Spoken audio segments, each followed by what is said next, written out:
We are live in Studio B with your day-to-day BYU Sports play-by-play. I am Spencer Linton. He is Jerem Jordan, and joining us now is the BYU football radio analyst that sits aside from the voice you just heard of Greg Wrubell. He is former BYU football star and NFL veteran Hans Olsen back on the program. Hans, how are you on game day eve, my friend? Let's go! Let's go. Yes, Finally sir. got some football. I know, I'm right? pumped.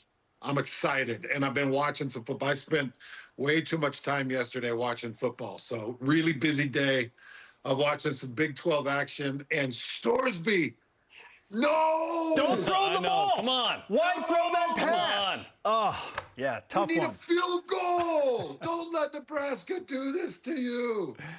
Tough one for yeah. Cincinnati. Notice I don't have any hair. I know, ripped right? it all out. You had a fro yesterday. That's crazy. Yeah, I had a fro yesterday. I ripped it all out. But Yeah. Stress. It'll get I'm you. ready, man. You guys know me, full of energy, excited. I love the game, man. I live for the game, so cannot wait. Let's go. Well, speaking of games yesterday, we were just discussing in the opening segment BYU's chances of getting into the top 25 if they can dominate against Portland State, because Boise State was embarrassed at South Florida and Boise State number 25. Hence, where do you fall on the spectrum of if BYU dominates and control things against Portland State, is it enough to get them into the top 25 to replace Boise State, or are they going to get leapfrogged by maybe Utah if they beat UCLA? All the pollsters are going to be looking at is Bear Bachmeier, and they're just going to want to see completion percentages. They're going to want to see poise. They're going to want to see athleticism, and they'll just take a look at it and say, all right, can this freshman get you to 10, 11 wins? Can he replace AJ Gretzlaff? And if he shows those signs, which he should against Portland State, if he shows those signs, I do think they'll bump into the top 25. That would be exciting going into week 2 against Stanford. Meanwhile, BYU's got to take care of business, of course, against Portland State. So what's good enough? What is a win where, of course, you want a large win and to stay healthy, but what do you want to see from BYU in the opener? Okay, well, let's start with playtime. I'm expecting at least 3 quarters. So I want a full 3 quarters. With a veteran quarterback, I might go 2 quarters in the first drive of the second half against Portland State. But with a true freshman, I want to go 3 quarters, and I want to make it really clear to everybody, my offensive line, my running backs, everybody, we're going 3 quarters with Bear Bachmeier. And then once we get through 3 quarters, then we'll take a look at where we're at, where we stand, and maybe it's a 4th quarter, or maybe we go McKay Hillstead in the 4th. But first and foremost, I go 3 quarters. Secondly, I want to see 28, maybe even 30 passing attempts from Bear Bachmeier. Really? I want to air it out. Yeah, air it out against Portland State and let him throw it and let him get comfortable with throwing it. Because if he makes mistakes against Portland State, you can clean those up. But you want him to start to feel fluid and comfortable and natural, and you want him to get those connections down against Portland State so you can feel comfortable going into that Stanford game. But I let him air it out. I give him 3 quarters of throwing the ball. And then, I think the pollsters just want to see a nice percentage. I don't know exactly what that percentage is. Maybe 68, 65, 68% completions against Portland State, and maybe 2 passing touchdowns, and just showing poise and comfortability. I do think that there's some other teams that are right behind BYU in the 26 through 40 that are playing some better teams. And if they dominate some of those better teams, they might jump BYU for the top 25. But if the pollsters see Bear Bachmeier look smooth and comfortable, I don't know how they can't move BYU into the top 25. Hans Olsen, BYU football radio analyst and a host for KSL Sports Zone, is on BYU Sports Nation. I'm going to throw out a score, just a random number for BYU and one for Portland State, and you tell me if it's good enough, Hans. Like, if this would resonate with you as like, okay, that's a good enough performance. 51-7, because right now BYU is a 44.5-point favorite. So 51-7 would not even cover, but would you be okay with that final score? I'd be very much okay with that final score. 1,000% I would. Just some of the scores from the Big 12 last night. Houston didn't do what I thought Houston would do. I thought Houston would have a much more dominating performance. Oklahoma State beat UT Martin 27-7. UCF beat Jacksonville State 17-10. And I know, like, okay, so you got Jacksonville State, you got UT Martin. Houston beat Stephen F. Austin 27-0, I think it was.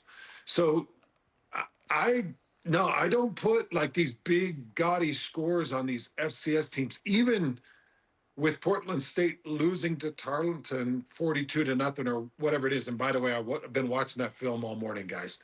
If you want to get into some Portland State film and some talk with Portland State, we can do that. Not really, Hans. Yeah. If you want me to start to break down Gabe Downing's performance against Tarleton or Tyrese Smith, it was crazy the way they rotated their quarterbacks. So yeah. Gabe Downing took the first snap. Tyrese Smith took the second snap. Gabe Downing took the third snap. It was a 3-and-out, and they're changing out their entire offense. It's just ridiculous. But 51 points? Oh, yeah. Oh, come on. Tarleton actually had a touchdown that was taken back off of an ineligible receiver downfield, and so it would have been more than that, and Tarleton just beat them up on the ground. But I never take that into consideration. I just go game to game, and I'm looking for fluid motions, and I'm not 50, anything in the 50s would be extremely acceptable, in my opinion. You've talked about what you want to see from Bear. Who else needs to stick out for BYU? And how much can you prove in a game like this? Because it feels like, to me, there's not a lot. You should win this handily, and you hope to be healthy, and you move on. Well, I really like Sione Moa to stick out. And, I'll rush LJ Martin, but I'm going to be probably a little more conservative with LJ than I am with Bear Bachmeier. I'm going to really roll Bear Bachmeier out and get him a lot of reps. But I'd love to see Sione Moa stick out. I think people need to see how good Sione is. I also think the pollsters would like to see how good Sione Moa is because he is solid. So I really want to see him stick out. I want to see JoJo Phillips have nice connection with Bear Bachmeier because I know that you guys were out there for the media observation opportunities that we got with some of camp. I was as well, and you saw Bear had a really nice natural connection with JoJo Phillips. He looked him up a lot in those observation periods. So I want to see JoJo Phillips look really fluid. And then I want to see the in-game connection between Bear Bachmeier and Carson Ryan, because I've got Carson Ryan potentially as your second leading in reception and second leading potentially in yards, even though I think JoJo will probably lead in yards or second in yards and Carson Ryan second in receptions and third in yards. And then Chase Roberts, I've got him first in reception and first in yards. So that's okay to me. Like Chase, you don't even need to play Chase, in my opinion. To me, you don't need to play Chase. You don't really need to play Parker Kingston. I know what to expect from those guys. I want to see the connection with JoJo Phillips, Carson Ryan, and then I'd really like to see some connection with Tiger Bachmeier. The Bear to Tiger, brother to brother thing can be pretty valuable and pretty unique, and I want to see that happen for this offense. So that's just the offensive perspective. Got a lot of things that I want to see defensively, but that's what I'm looking at offensively. Let's talk about that defense and circle in on one of the more questionable position groups, which is the defensive ends. And the whole defensive line has an overturn, Hans. But looking at the edges, I'm not really sure what to expect from Viliami Poha. And we know about Logan Lutui, but how do you feel about the defensive ends specifically on that BYU front?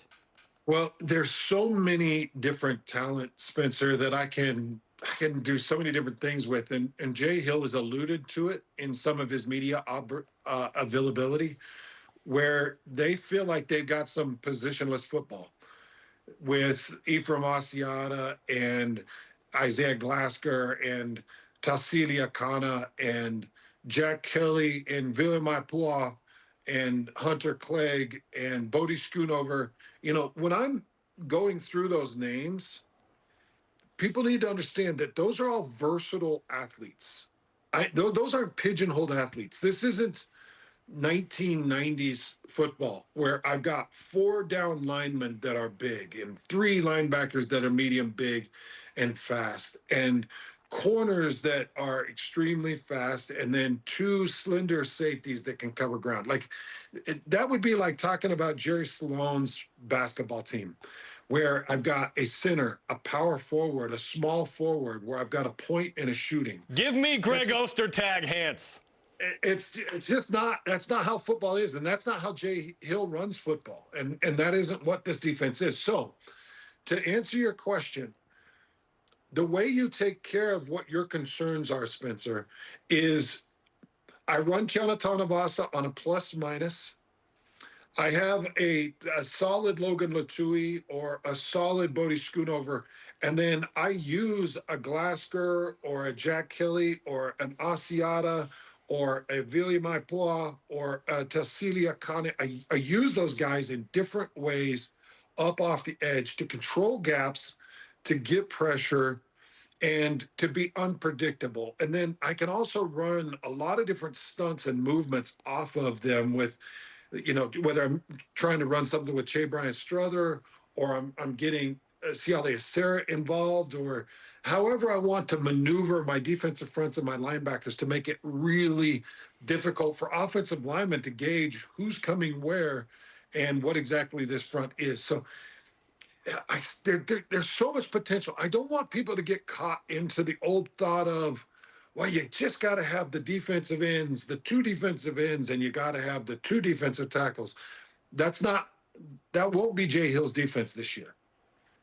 It'll be more what we saw against Colorado. And if you guys remember that defense against Colorado, you were using Blake Mangelson in a 3 technique and Blake in a 1 technique, and you were using Tyler Batty as a D tackle, and then you were going 4 downs with Tyler Batty and Joshua Singh and Blake Mangelson. And it was such a mix, and Colorado couldn't figure it out. So that's what I expect more of this season from this BYU defense. We can't wait to see that hybrid Jay Hill defense go to work against Portland State and against all 12 regular season opponents. Hans, you've brought the juice once again. We appreciate the time, my friend.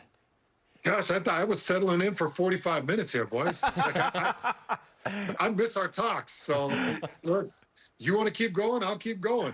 Let's go, brother. Hey, enjoy some barbecue at some point, maybe tonight, tomorrow afternoon, and we'll settle in and talk football, at least you will, on the radio for 5-6 hours. So save that voice a little bit. It's game day, boys. Hey, how the heck do you guys keep looking so young? Like, do you ever age? We're vampires. Stop. I want your secrets. We love you, brother. We'll see you tomorrow. Thanks, Hans. See you guys. Hans Olsen on BYU Sports Nation. Also, we're getting old, let's be honest. We don't look as young as we used to. Oh, no doubt about it.